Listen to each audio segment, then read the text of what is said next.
Samantala, may panibagong problema na namang lumabas sa paghahanda ng COMELEC para sa eleksyon 2016. At para sa detalye, may ulat on the spot si June Veneracion. June?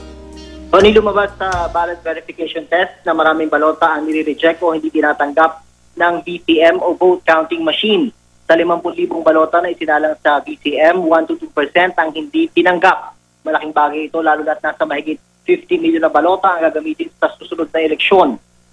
Sabi ng COMELEC, nire-reject ng BCM ang mga balota dahil may mga talsik ito ng tinta na mula sa pagkakaimprenta. Dahil masyadong sensitive ang BCM, nakikita nito ang tinta bilang dumi kaya nire-reject. Ang solusyon na ginagawa ngayon ng COMELEC ay binabawasan ang self-diagnostic feature ng BCM para hindi ito maging ganun ka-sensitive at tanggapin ang balota kahit may talsik ng tinta. Ang panibagong problema o may panibagong problema rin na nakita sa Consolidation and Canvassing System o CCS. Nahihirapan i-install ang programa. Sabi ni COMELEC Chairman Andres Bautista, mabuti na lang daw at nakikita ang mga problema gaya nito habang mayroon pang panahon.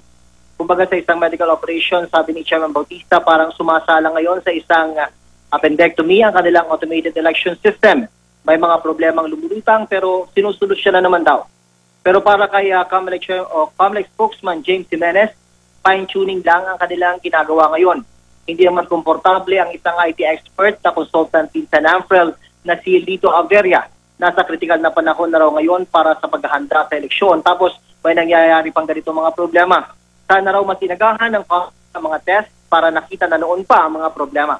Sabi ni Chairman Bautista, pag-aaralan nila ang kontrata ng Smartmatic para makita kung meron bang pananagutan ng kumpanya sa mga naglalabas ng problema. Tony. Maraming salamat, June Veneracion.